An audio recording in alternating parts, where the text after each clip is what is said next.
Saya pernah diskusi sama Profesor Mun'im Siri. Dia mengatakan begini, sebetulnya kalau mau imbang, kalau orang Kristen dituntut mengakui kenabian Muhammad dalam pengertian apa? Finalitas risalah, finalitas pewahyuan itu adalah Nabi Muhammad sebagai kata menabiyin, Nabi yang terakhir. Seharusnya orang Kristen mengakui dong, kami kan sudah mengakui Isa, mengakui Nabi Isa sebagai Nabi. Kenapa orang tidak mengakui Muhammad sebagai Nabi, kan itu kan?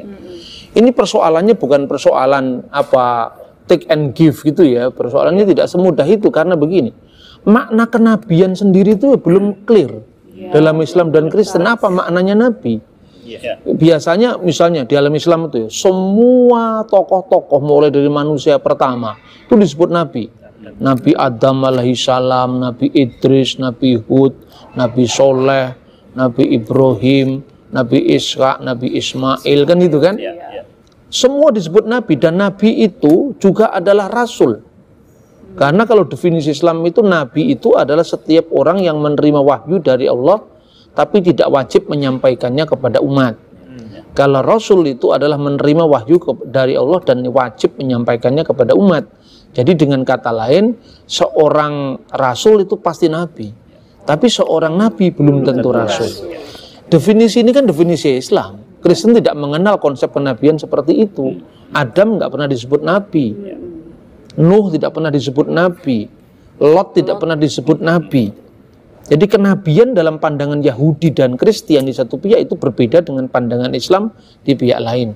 Memang Abraham disebut Nabi, tetapi maknanya bukan kenabian dalam konteks yang dipahami secara menyeluruh. Abraham lebih sering disebut sebagai bapak bangsa, patriark. Bukan Nabi dalam pengertian seperti Nabi Samuel, Nabi Yosua, tidak seperti begitu juga Daud. Daud disebut Nabi dalam makna yang tidak sama dengan misalnya Nabi-Nabi besar, Nabi-Nabi kecil, tidak sama dengan itu. Itu masih memerlukan pembahasan tersendiri. Soal finalitas pewahyuan, coba kita baca di Ibrani pasal 1, Ibrani pasal 1. Di sini jelas sekali ini posisi teologis Kristen mengenai apa yang disebut doktrin kenabian. Pasal 1 ayat 1 sampai dengan ayat 2. Ibrani 1 ayat 1 sampai 2. Allah berfirman dengan perantaraan anaknya. Setelah pada zaman dahulu Allah berulang kali dan dalam berbagai cara berbicara kepada nenek moyang kita dengan perantara nabi-nabi, maka pada zaman akhir ini Ia telah berbicara kepada kita dengan perantaraan anaknya yang telah Ia tetapkan sebagai yang berhak menerima segala yang ada. Oleh Dia Allah telah menjadikan alam semesta. Ini jelas bahwa ini pandangan Kristen. Setelah pada zaman dahulu kala Allah berulang kali dengan berbagai macam cara berbicara kepada nenek moyang kita, bangsa Israel maksudnya, konteksnya ini, melalui perantaraan nabi-nabi. Maka pada zaman akhir, akhirit hayamim bahasa Ibraninya, Dia telah berbicara kepada kita dengan perantaraan anaknya. Jadi Yesus Kristus itu finalitas pewahyuan. Tidak bisa kita menghadirkan nabi lain lagi. Sama dengan Islam. Muhammad itu finalitas pewahyuan. Setelah Muhammad nggak ada nabi lagi. Tapi kalau nabi-nabi sebelum Muhammad tidak jadi masalah. Asalkan semua visi teologisnya itu sama dengan yang dibawa oleh Muhammad, itu saya kira nggak sulit.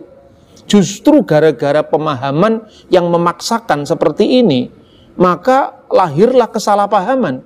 Karena orang menilai kekristenan dari sudut pandang teologi Islam. Kita menghormati setiap agama.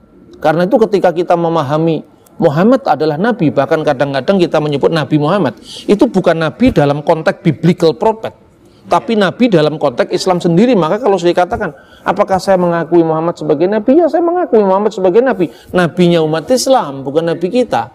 Sama seperti orang Kristen mengatakan Siddhartha Gautama adalah Buddha dalam pemahaman Buddhisme, bukan dalam pemahaman kita. Karena di kekristenan tidak ada istilah Buddha, dan di kekristenan tidak ada istilah nabi sekalipun dalam pemahaman yang dikembangkan oleh Islam tadi, sekalipun itu dianggap sebagai kontinuitas pewahyuan, tetapi bagi kita Yesus itu final.